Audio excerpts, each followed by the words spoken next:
नमस्कार दोस्तों, study IQ में आप सभी का बहुत बहुत स्वागत है।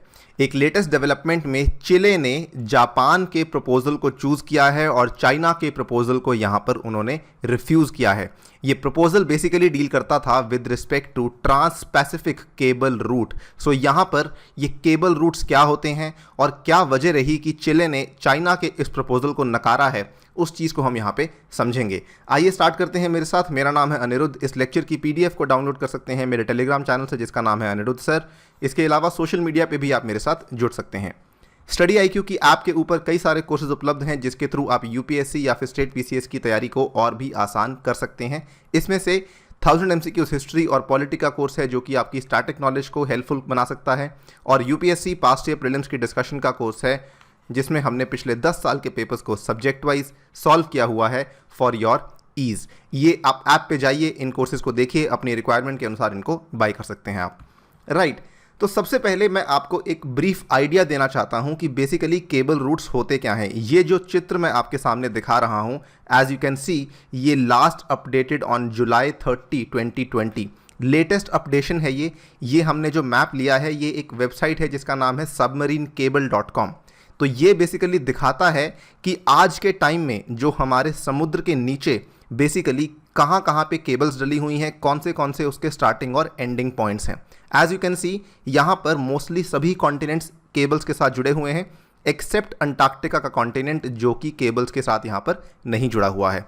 ऑल्सो एक इंपॉर्टेंट पॉइंट यहाँ पे देखने वाला ये है कि यहाँ पर जो ट्रांस पैसिफिक था, यानी कि ये वाला जो कॉन्टिनेंट है आपका साउथ अमेरिका का कॉन्टिनेंट, ये इधर नहीं जुड़ा हुआ है। राइट, इसके अलावा इसको और बेहतर समझने के लिए अगर आप ये वाला मैप देखें, ये वाला मैप 2007 का मैप है। ठीक है, 2007 से लेकर के 2020 तक आप देख सकते हैं कितनी ज़्यादा डेंसिटी बढ़ चुकी है। जो फाइबर ऑप्टिक केबल्स जिनको हम समझते हैं, वो कितनी ज़्यादा डेंसिटी में अब ये समुद्रों के नीचे बिछाई जा चुकी हैं।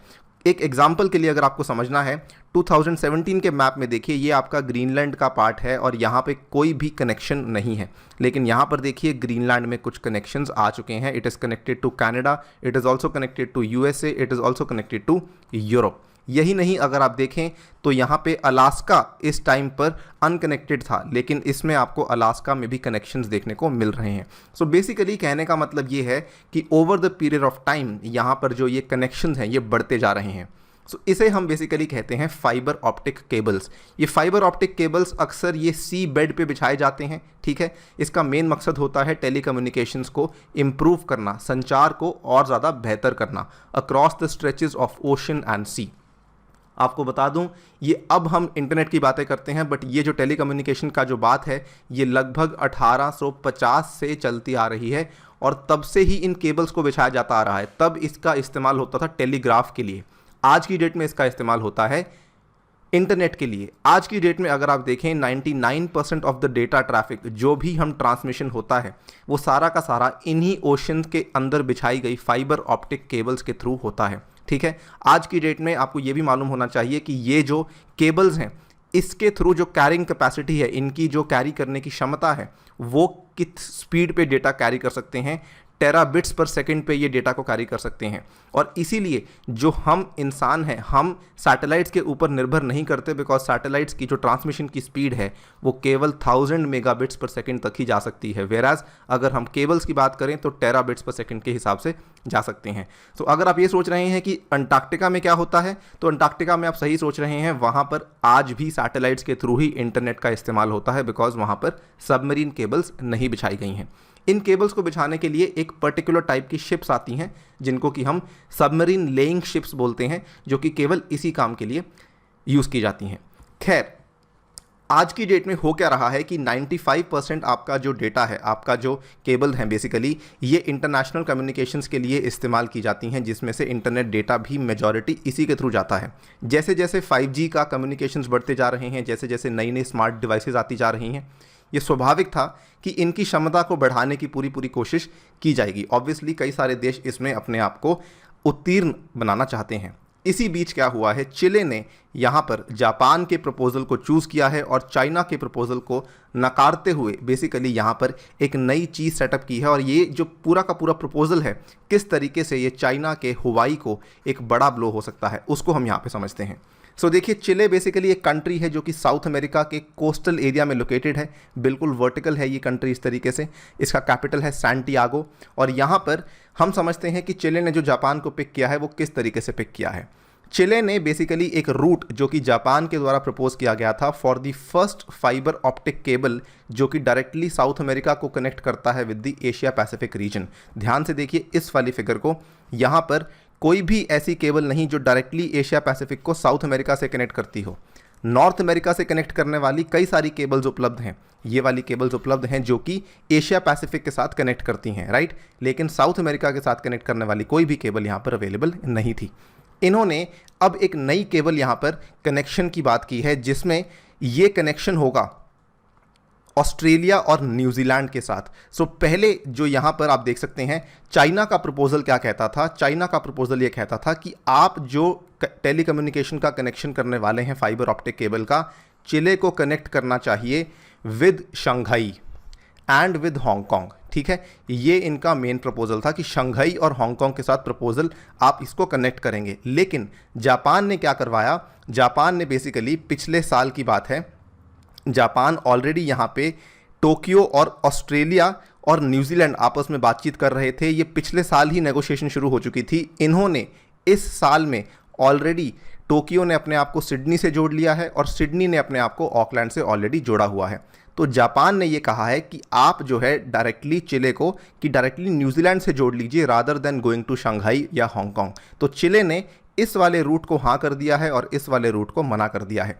इस तरीके से चाइनीज़ प्रपोजल को यहाँ पर रिफ्यूज़ किया गया है by the Chile country, right. यहाँ पर सबसे अच्छी एडवांटेज यहाँ पे चिले को क्या मिलती है कि जापान और ऑस्ट्रेलिया ने ऑलरेडी अपने आप को कनेक्ट किया हुआ था through the submarine cable linking the two countries this month. इससे क्या हुआ कि चिले अब ना केवल ऑस्ट्रेलिया और न्यूजीलैंड तक पहुँच सकता है बल्कि ये आगे जापान तक भी पहुँच सकता है। सो जो चिले का मेन पर्पस था एशिया पैसिफिक तक पहुँचने का, वो यहाँ पर पूरा होता है अगर ये कनेक्शन पूरा हो जाता है।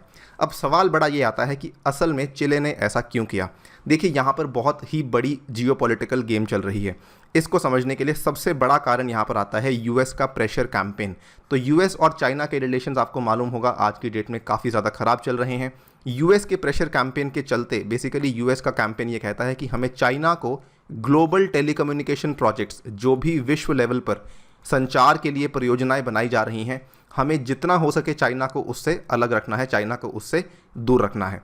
इसके चलते बेसिकली हुआ क्या था, देखिए लास्ट ईयर की बात है 2019 में चिलियन प्रेसिडेंट सेबास्टियन पिनेरा, इन्होंने बीजिंग विजिट किया था और इन्होंने प्रॉमिस किया था हुवाई को कि हम जो है आपके साथ डील साइन करेंगे। और यहाँ पर ये डील साइन भी इसीलिए की गई थी बिकॉज चिले और चाइना, चिले बेसिकली चाइना का लार्जेस्ट ट्रेडिंग पार्टनर है, ठीक है। और यहाँ पर ये प्रॉमिस किया गया था कि हम शंघाई को एक टर्मिनस रखेंगे, एक टर्मिनल पॉइंट रखेंगे अगर हम टेलीकम्युनिकेशन केबल बिछाते हैं between Chile and Asia Pacific, ठीक है। और यहाँ पे हुवाई ऑलमोस्ट यहाँ पे विनर भी था कि हुवाई को ही हम लीडिंग कैंडिडेट के लिए चूज़ करेंगे।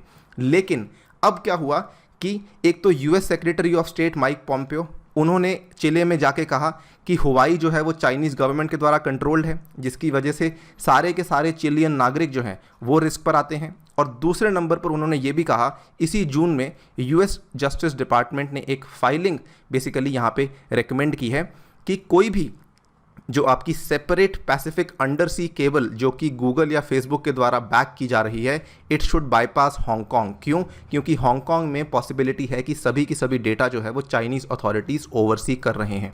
इन दो बड़ी वजहों की वजह से, बेसिकली डेटा सिक्योरिटी और प्राइवेसी की वजह से, चिले ने यूएस प्रेशर के अंडर आते हुए इस चाइनीज़ प्रपोजल को यहाँ पर नकार दिया है, जो कि ऑलरेडी चिले 2019 में साइन कर चुका था। लेकिन अब कोविड-19 के बाद और यूएस चाइना के रिलेशंस को ख़राब होते देखने के बाद चिले ने जापान को चूज़ किया है। बेसिकली तो the South American country Chile was unable to ignore US intentions in diplomacy and trade. इसके अलावा यहाँ पर चिलियन गवर्नमेंट में और भी कुछ यहाँ पे रीजंस दिए हैं। ऑब्वियसली ये उतने प्राइम रीजंस नहीं हैं। इन्होंने कहा है कि कॉस्ट और फिजिबिलिटी के आधार पर हमने इस रूट को चूज़ किया है। एट द सेम टाइम इन्होंने ये भी कहा है कि ऑस्ट्रेलिया और न्यूजीलैंड हमारे साथ ट्रांस पैसिफिक पार्टनरशिप में भी सदस्य हैं। सो इसीलिए इसके थ्रू हमारे जो संबंध हैं ऑस्ट्रेलिया और न्यूजीलैंड के साथ और बेहतर हो जाएंगे। एट द सेम टाइम यहाँ पर एक और भी बात चल रही थी, ऑस्ट्रेलिया के भी जो रिलेशंस हैं वो चाइना के साथ उतने अच्छे नहीं थे। अगर हम ऐसा कुछ करते हैं, बेसिकली चिले ये कह रहा है कि अगर हम ऐसा कुछ करते हैं कि ऑस्ट्रेलिया के साथ आते हैं, सो हम ऑस्ट्रेलिया को सपोर्ट कर रहे हैं। सो बेसिकली इन सभी चीज़ों के चलते यहाँ पर ये वाला फैसला लिया गया था। इस पूरी चीज़ का जो फ़ायदा है वो जापान को सबसे ज़्यादा फ़ायदा होने वाला है, बिकॉज मैं आपको बता दूँ अभी तक दुनिया में जो फाइबर ऑप्टिक केबल्स बिछाने वाली कंपनियां हैं या फिर जो फाइबर ऑप्टिक केबल्स बनाने वाली कंपनियां हैं जो कि समुद्र के नीचे बिछाई जाती हैं, ये केवल 3 बड़ी कंपनियां हैं। एक है जापान की NEC, जिसको आप यहाँ पे देख पा रहे हैं, ये जापान के टोक्यो में लोकेटेड है। इसके अलावा US बेस्ड कंपनी है सबकॉम और फ्रांस बेस्ड कंपनी है एल्काटेल। ठीक है, केवल ये 3 बड़ी कंपनियां हैं। और क्योंकि ये कॉन्ट्रैक्ट जापान को मिला है तो यहाँ पे जापान की NEC को बहुत बड़ा फ़ायदा होगा। कहा जा रहा है कि ये पूरा का पूरा जो कॉन्ट्रैक्ट है इसकी वैल्यूएशन 500 मिलियन होगी। But more important to notice, यहाँ पर जो नुकसान हुआ है वो हुआ है चाइनीज़ कंपनी हुवाई का। हुवाई को विश्व भर में कई सारी कंट्रीज़ ऑलरेडी जो हैं बैन करने की बात कर रही हैं। इवन भारत में भी बात चल रही है कि हुवाई के ऊपर कुछ ना कुछ रेगुलेशंस लगाई जानी चाहिए। सो यहाँ पर हुवाई जो कि हाल ही में एंटर करी थी इस पूरी मार्केट में, क्योंकि हुवाई अभी तक क्या कर रही थी, वो शॉर्ट डिस्टेंस केबल्स बिछा रही थी, लेकिन लॉन्ग डिस्टेंस केबल्स में उसने अपनी एक्सपेंशन हाल ही में करी थी और वो काफ़ी होपफुल थी कि हमें अगर ये प्रोजेक्ट मिल जाता है तो हमारा नाम इस मार्केट में बन जाएगा। बट क्योंकि यहाँ पर चिले ने जापान को चूज़ किया है इन अगेंस्ट चाइना, तो हुवाई के लिए बहुत बड़ी एडवांटेज है। सो इसके साथ इस वीडियो को यहाँ पे समाप्त करता हूँ। Thank you for listening, stay tuned and stay safe.